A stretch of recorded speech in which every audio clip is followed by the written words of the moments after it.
ابھی تک ہم یہ کہہ رہے تھے یہ آخری 4 آیتیں آپ کی ہیں، اب آپ کی رہی جی، ابھی تک تو نہیں رہی لیکن ساتھ رہیے گا، ٹھیک ہے نا؟ صحیح سمجھ میں آئے تو بات بنتی ہے، صحیح سمجھ میں نہ آئے تو پھر بات نہیں بنتی ہے۔ یہ آیات صرف اور صرف علی و اولاد علی کے لیے ہیں۔ ارجعی الی ربکی راضیۃ مرضیہ، اس سورہ فجر میں رب بہت دفعہ آیا ہے، اور نہ رحمان آیا ہے، نہ اللہ آیا ہے، نہ کوئی اور نام آیا ہے، صرف رب آیا ہے۔ آج وقت کم تھا، ان 3 دنوں میں ممکن نہیں تھا کہ ہم اس کو بیان کریں، لیکن یہ سمجھ لیں رب اور ان تمام قضایا میں، ان تمام باتوں میں بہت گہرا ربط ہے، ٹھیک ہے نا؟ ارجعی الی ربک، اپنے رب کی طرف پلٹا، راضیتاً، راضی ہو کر۔ پلٹنا ہر کسی نے ہے، رجوع ہے نا؟ ہر شخص نے خدا کی طرف جانا ہے، خدا نے یہ ندا سب کو دینا ہے، ارجعی، کہ پلٹ آؤ۔ لیکن یہ جو رجوع ہے، ایک رجوع اختیاری ہے، ایک رجوع اضطراری ہے۔ مر کے تو سب نے جانا ہے، مرے بغیر کوئی جائے تو بات ہے نا، ٹھیک ہے؟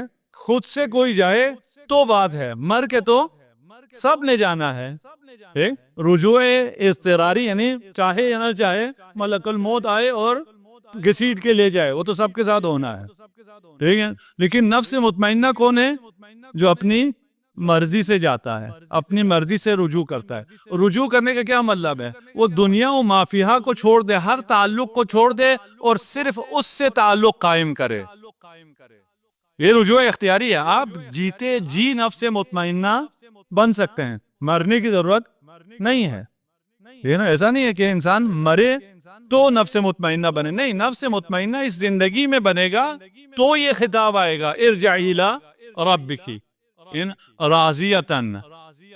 صرف حسین ہے جو سجدے آخر میں رضن برضاک کہہ رہا تھا، سب کچھ لٹانے کے بعد، پورا کنبہ لٹانے کے بعد، اور یہ بھی معلوم ہے کہ شہادت کے بعد اسارت بھی ہے، شہادت کے بعد سکینہ کو تماچے بھی لگنے ہیں، لیکن اس کی زبان پہ کیا ہے؟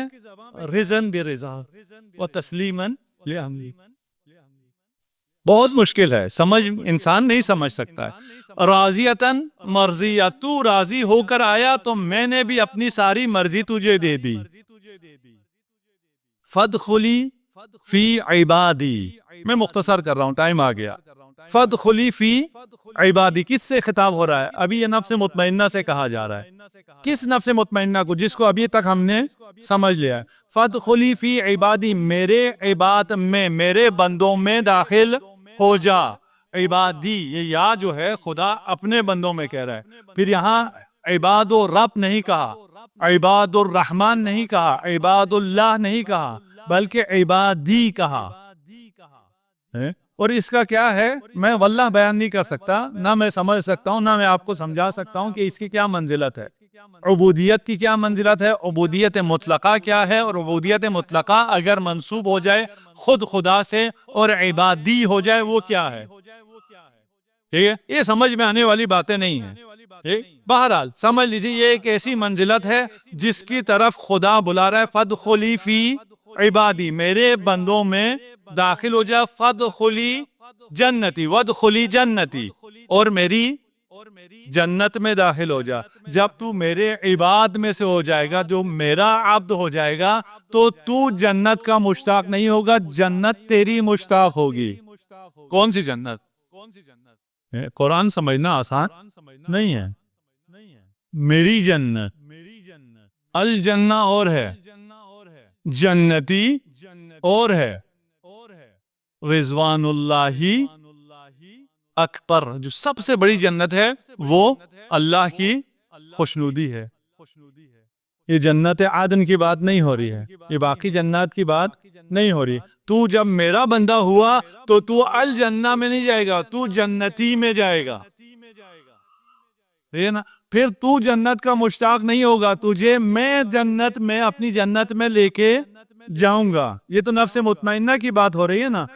اس سے نیچے جو ہم نفس مطمئنہ ہے، ابھی بیان کروں گا کہ ہم کیسے نفس مطمئنہ ہیں.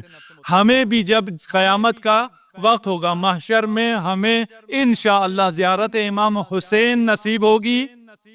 اور جب مومن حسین کی زیارت کر رہا ہوگا اسے کہا جائے گا چل جنت کی طرف، اور مومن نہیں جا رہا ہوگا. جنت کی طرف جانے کی ندائیں آ رہی ہیں، اور یہ ٹکٹکی باندھ کر سید سردار جنت کو دیکھ رہا ہے کہ میری جنت تو یہ ہے.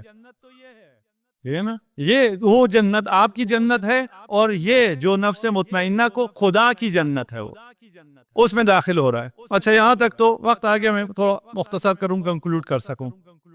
ہم اس میں نفس مطمئنہ میں نہیں ہیں، سوچ بھی نہیں سکتے. نفس مطمئنہ کے اس منزلت کو ہم تصور بھی نہیں کر سکتے. اچھا،